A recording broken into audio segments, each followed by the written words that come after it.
Hi, hi guys. I had promised you to make a video, so to recap what we talked today during the lesson, so you can have it fresh and watch this video for next Friday for the quiz. Okay. So basically, we went through all the fitness booklet.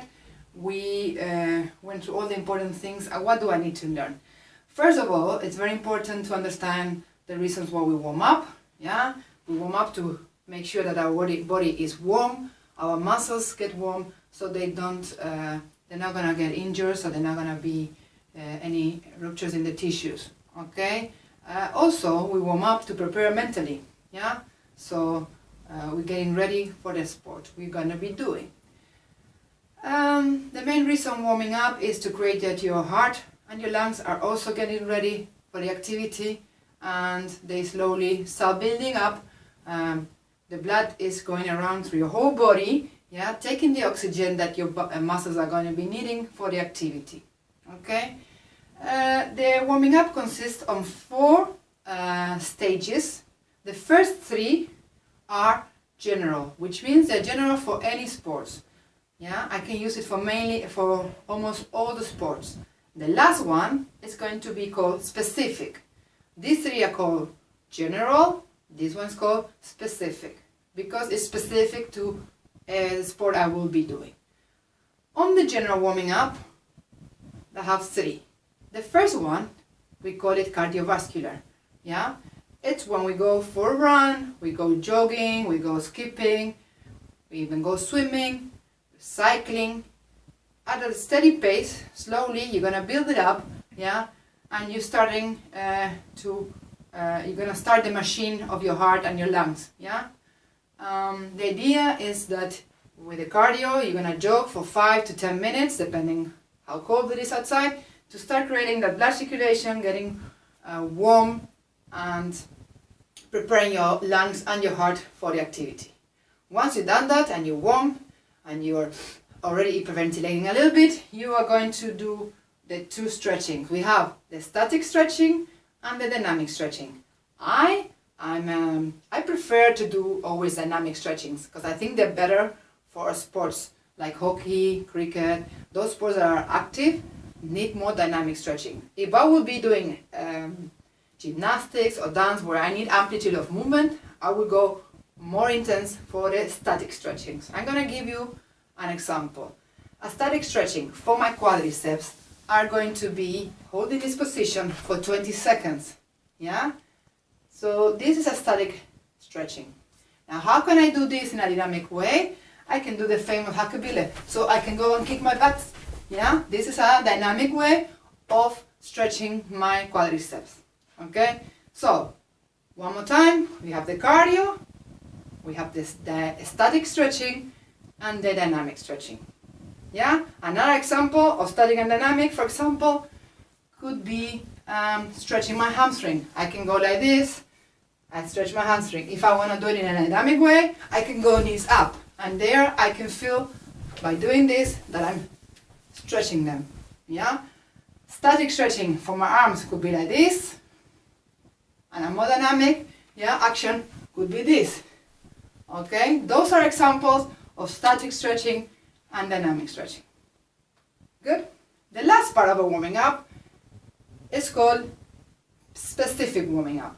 The specific warming up is related to the sport that you're doing. Like for example, myself, I play hockey. So what would I do after I've done all the first 3 steps of the general warming up? I will get my hockey stick and a ball. I will warm up with my friend, hitting, pushing, and trying 1 against 1 or shooting on the goal. If you play football, you do that with football. If you play tennis, you play rallies with your opponents and you serve to your opponent. Okay? The next thing you need to know for the fitness is how to take your heart rate. Okay? Like if you're standing still in a rest position, if you look for a space in your room and you lie down, you're gonna have 2 ways of taking your heart rate. One is with the 2 fingers, yeah, index and middle finger. You're gonna place them behind your ear and you're gonna put it down until you get here, and you're gonna feel the blood, yeah, pumping through your veins here, your aorta, yeah, and you are going to count. Another way is by putting those two fingers here, yeah, and you're gonna feel it as well. What we're counting is how many times our blood is pumping, yeah, in a minute. How do you do it? You can choose. You either measure 6 seconds and then you add a 0 at the end. Some people like to do it for 15 seconds and then they multiply that by 4. Or some people do it for 10 seconds and multiply that by 6. At the end, you should have a result of how many times your heart pumps per minute. Okay?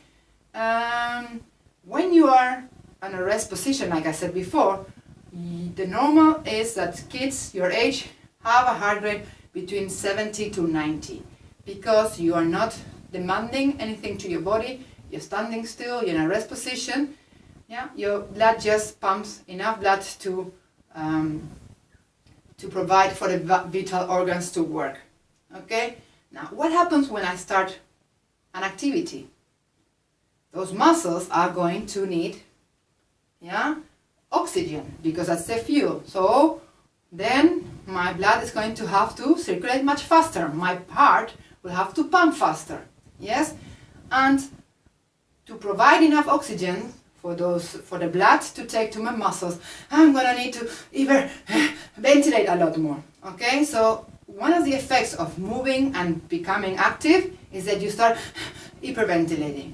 Another thing that happens is that your heart is pumping much faster. You're going to feel it. After running, you're going to feel that your heart is pumping.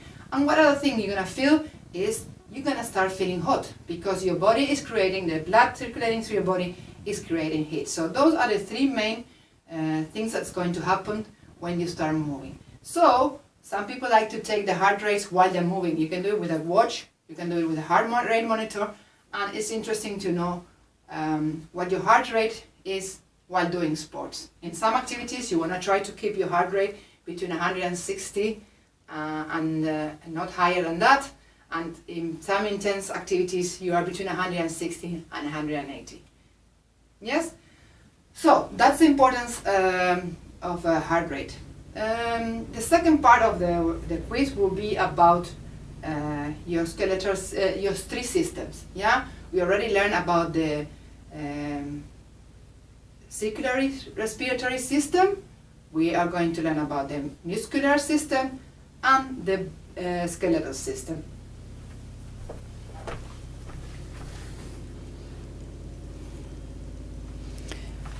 Okay. Circulatory respiratory system involves my lungs, my heart, and all the arteries and veins that are circulating the blood around my body. Okay? It's important to understand that if I don't take enough oxygen through my blood to my muscles or my organs, are gonna start failing.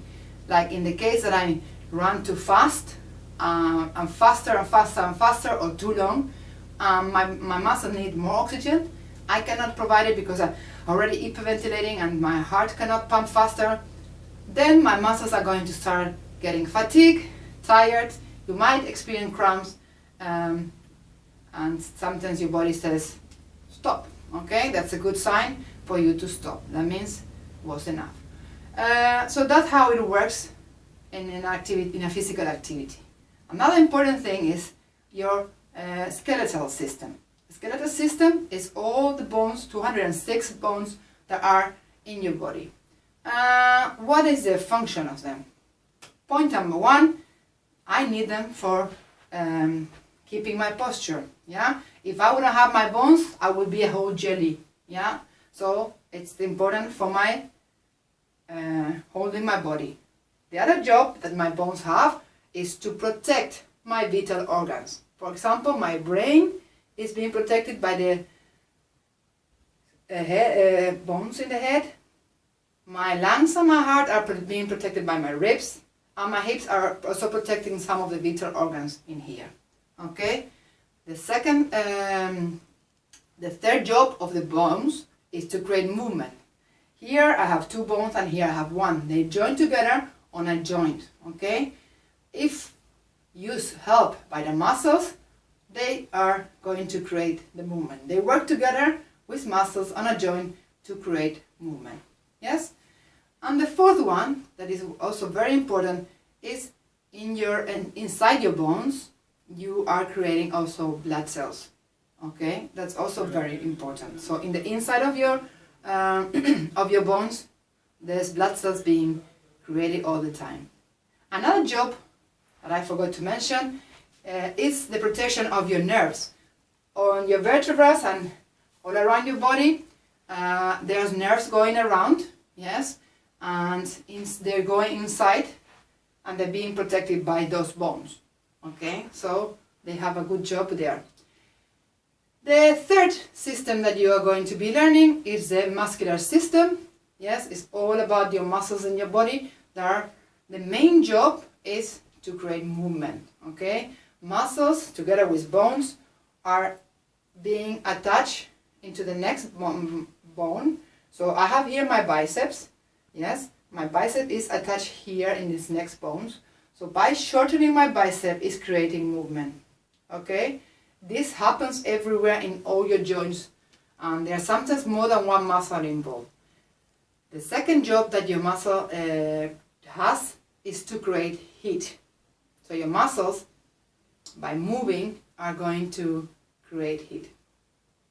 The other important job of your muscles is to keep the posture. Like if I wouldn't have my back muscles, I would be like this. Yeah, but the muscles are keeping me standing up.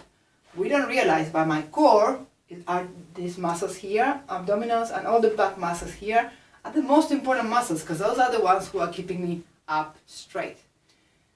Okay, so until here we have all the importance of the three systems. What you also need to learn is the names of the muscles and the bones. For that, you need to practice on the links that I gave you in the Google Classroom. If I remember everything is being said. If you have any questions, please email me or send me your questions on the Google Classroom. Okay? I don't want you to study, I just want you to listen to this video once. And if you have questions, you ask me. For the rest, you should be able to know all this, because we did it in the classrooms when we were in school. Okay? See you!